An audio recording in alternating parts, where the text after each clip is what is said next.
Now you listen here, you listen good. Because I'm gonna make you an offer you can't refuse. Don, why should I place my trust in this new venture? Lumix have done a lot in the last few years to get people to switch ships, and in this video I'll be giving you 7 reasons why you are probably going to switch to Lumix. Reason number 1, Lumix has truly expanded its offerings over the past few years, and now it seems like there's something for everyone. For example, if you're a video focused person like I am, you have so many cameras to choose from the S5 Mark II, which I'm using right now, to the S5 Mark II X, the GH7, the G9 Mark II, and even the S9. The S5 Mark II and the S5 II X set the stage with their phase detect autofocus, pushing Lumix into a new age of killer autofocus speeds. The S5 Mark II can shoot 4K up to 60 frames per second and 6K up to 30 frames per second. The S5 II X can do all of what the S5 Mark II can, but it can also shoot in ProRes internally and RAW externally. So it offers more to those filmmakers who are looking for a little bit more of an edge on their image. The G9 Mark II is a micro four thirds camera which can shoot 4K up to 120 frames per second thanks to its smaller sensor. It's able to process more frames per second, and it gives us filmmakers access to higher frame rates. The GH7 though is truly the king of video for Lumix, at the moment anyway. The GH7 is also a micro four thirds sensor camera which can shoot 5.8K open gate, 4K up to 120 frames per second, but the creme de la creme is that, first of all, it shoots in ARRI-C log. So we have an ARRI log picture profile in this camera. And 2, it shoots RAW, wait for it, internally. It has internal RAW, ProRes RAW to be specific. Not to mention with the DMW XLR2 attachment, you can record 32-bit floats internally to your camera. So you get raw video, raw audio, raw power. The excellent news is, as a photographer, you can also make use of all of the cameras I just mentioned because they're all hybrid cameras. They all have great high megapixel counts, great and high enough for photography. They have higher burst rates as well, so you'll always be able to capture your subject. However, there is one of their older cameras that may appeal to you photographers more if you really want that high megapixel count. And if you look on the used market, you can find a pretty decent deal for it. And it's called the S1R. It doesn't have phase detect autofocus, but it features the highest megapixel sensor from Lumix of 47 megapixels. It's been heavily rumored that a Mark II is coming this year. I mean, it's kind of due for it because it's been a few years now anyway, and if that does come, that'll be sick and probably something that you should keep an eye out for. Especially since it will have the new autofocus that Lumix has made for all of its cameras currently, and that will just... Now let's not forget one of the newest additions, the S9. If you're someone who travels often or you need to pump out content for social media every single day or at least very often, this is the camera for you. With this new real-time LUT feature where you can color grade vlog footage in the camera with LUTs that you choose or download from the Lumix Lab app onto the camera, you can pump out high quality, great looking 4K content every single day easily, and it's all because you can send your footage from the S9 straight to your phone, completely skipping any color grading or editing you need to do on your laptop. A few quick cuts in CapCut, and you're ready to post to Instagram and TikTok. Pairing that with its small size, it's a really easy camera to bring around with you anywhere you go and create great content with. Protein cookie. The next reason you're likely to switch to Lumix is the specs. Now I will admit, it's hard to find a bad camera out there nowadays, and some of the features I'm about to list off are shared by other brands. Across the range of cameras, we have 4K up to 120 frames per second, 1080p up to 180 frames per second, and we have 6K up to 30 frames per second in open gate, and the list just goes on with other cool, interesting specs. But being able to shoot in 6K open gate, that is a very unique and useful spec to have in your cameras. Because it's a 3x2 or 2x3 sensor. It's a 3x2 sensor. There we go. Someone corrected me on this, and thank you for correcting me because I was saying 4x3 or 3x4 because I was thinking of like a social media post. But anyway, oh gosh. Does the S5 Mark II have a 3x2 sensor? Cool. Okay. It's got a, full frame sensor, 3x2. Cool. Okay. Confirmed. OpenGate is perfect for those wanting to film with anamorphic lenses. Because anamorphic glass looks more correct when you use a 3x2 sensor, whereas using something like a 16:9 sensor will give you a wider kind of look and it doesn't look totally right, and then you have to kind of crop the edges off. It's a whole thing. But doing it with a 3x2 sensor, you get the correct look straight away, so it's less hassle to deal with when you're filming with anamorphics. And on top of it, we have 3.8K MP4 Lite with the OpenGate sensor. And this is something that has come to all of the more modern Lumix cameras from the S9. And this is what allows us to transfer footage from our cameras to our phone using the Lumix Lab app so seamlessly. Filming an OpenGate, like I am right now actually, gives us more height in our shot, and it means that when you crop in for socials, you don't lose as much headroom as you would if you were cropping a 16:9 shot for socials. Of course, the other thing I love, and it's something shared with other brands too, but the dual native ISO has to get a shout out because it means that all of these cameras, no matter how small, are great in low light. And that's come in handy so many times whenever I've been creating these YouTube videos. In our business, loyalty isn't optional, it's mandatory. With Lumix, you're not just buying a camera, you're pledging allegiance to a family that leaves no details unchecked. Capiche? Capiche, Don. But what about performance? How do we know it lives up to the legacy brands? Reason number 3 you'll want to switch over to Lumix is the autofocus and the IBIS. Now hold on, because I know what you're gonna say. Sony has the best autofocus. And you know what? Yeah, you're right. They do. They've got that whole AI autofocus thing, the AI tracking, and honestly, until that kind of thing comes to a Lumix camera, I think Sony are probably gonna hold that title of best autofocus for quite a long time. But the Lumix autofocus system is no slouch. It nails its target almost every single time. And I say almost as in like 9 out of 10 times, I can fully rely on the camera's autofocus. And honestly, it's more than that. Like I rarely have a problem with the focus anymore.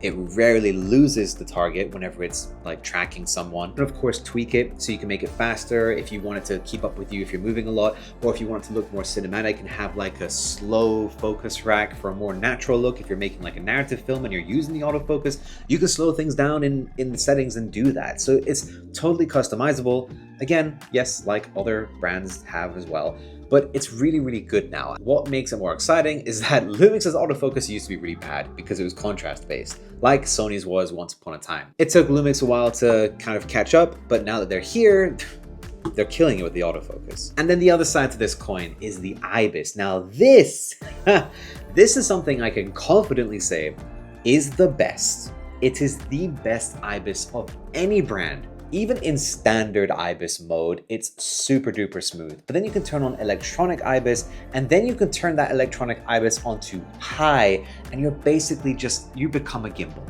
And then you can go one step further. If you don't have a tripod, you can turn on the Boost IS, Boost Image Stabilization. Basically, this mode is made so that if you stand still, you create a totally locked off shot without a tripod. Like, just let that sink. For me, I utilize it a lot, and it's something I kind of take for granted now because it's such a useful tool. But think about the times where you've tried to be as steady as possible and you can't get rid of the little micro jitters, and you're like, oh, it's okay, I'll stabilize it in post. Usually I'm sure that works out fine, but I'm sure there's been that time where you're like, ooh, there's a little bit of warping in Premiere Pro or DaVinci, like, ooh, it's just not as perfect as I wanted. Baby, I do that in camera. I know I sound really smug, but it's just like, I cannot emphasize enough how good the IBIS is. If you can, please rent an S5 Mark II or G9 Mark II or whatever. Test out the IBIS for yourself because you will seriously be blown away. Reason number 4 is because you can choose your path. Now, what I mean by this is you can decide whether you go micro four thirds or full frame. I know other brands offer some variety as well, maybe between full frame and APS-C, but I feel like they kind of do this because they want to give a more budget-friendly option. Whereas Lumix, whilst definitely micro four thirds systems do cost less than full frame, they developed the micro four thirds system so much that the features are just impressive. It's not a whole, okay, how can we make this cheaper and more affordable? Oh, let's make it a small sensor. It's more, okay, we're going down this route with this sensor because it will allow us to have higher frame rates because it's less processing for a smaller sensor compared to a larger sensor. But then also like, let's make some great lenses. Let's pump in like ARRI C-Log and crazy high frame rates and internal RAW. And that's where you're like, oh, okay, if I go this route, I have these options. If I want full frame, I have these options. Of course, if you go the full frame route, you then have access to all the great full frame glass that Lumix has developed. There's all the S Pro line and the new S Pro Prime lenses that I love as well. Like, these are just great, and they're tiny for full frame lenses as well. All f1.8, like, I can't complain at all. I have said in a past video how I still feel like there aren't enough third-party lenses for Lumix cameras, and whilst that has gotten better as time's gone by, I mean, Sigma has a bunch of glass for L-mount, Samyang has recently joined the L-mount Alliance, and I've made a whole video about their first lens for that. You can check that out at the end of this video. There's still, I guess, more to be wanted. For example, Laowa I don't think is part of the L-mount Alliance, but they have an L-mount version of their 10mm like zero distortion lens, but it doesn't have any autofocus. And part of me wonders, I don't know, if that's because they're not part of the L-mount Alliance, so they can't like use the technology or something for the AF. I have no idea, but I wish that that was available in autofocus for L-mount. And there's other manufacturers too who have L-mount stuff, so it's coming, it's growing. And as the years go by, more and more lenses will come, so if you go to full frame route, you have all of those to play with, as well as all of the Micro Four Thirds lenses that are already out there. And because it's an MFT system, there's so many MFT lenses, like easy to choose from. I've been a filmmaker for over 10 years, and I've used both full frame and Micro Four Thirds cameras, and honestly, I can vouch for both. At the end of the day, filmmaking is about so much more than just which camera you pick, so really you can make both systems look incredible, and they both have their pros and cons. Now, reason number 5 is something I just mentioned in the previous one, the L-mount Alliance. This gets me excited.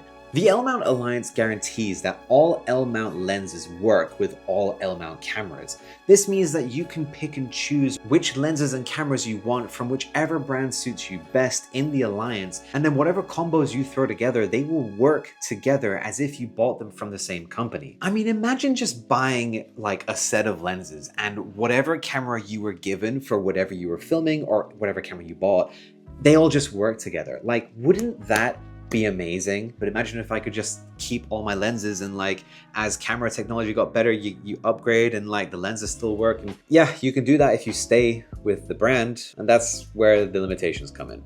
Well, the L-mount Alliance, theoretically, and probably a little bit slowly, but surely, is going to be getting rid of that. And also, I'm very excited for what DJI might be bringing. I mean, imagine DJI brings out a camera, like all the cool tech they have, and they make a camera, like, that's going to be exciting. When you switch to Lumix, you're stepping into a realm where precision meets unwavering passion. In the family, mediocrity doesn't exist. We demand nothing less than passion. Am I making sense here? I see. So joining Lumix isn't about just joining a brand, it's about joining a legacy of excellence. Okay, reason number 6 is probably one of my favorites, and it's because Lumix is very obviously a company that cares. Now, I'm very much aware corporations are all about, profits and making money and blah, blah, blah, but Lumix is very clearly a company that gives a damn about its community. It cares about what its users think, and it wants to make them happy. The best example is we wanted better autofocus, and we got it. Yes, it took them a while to do it, but we did get it, and it is phenomenal. We wanted more lens options, so we got the S1.8 primes, which give us a variety of focal lengths from 18 all the way to 100mm.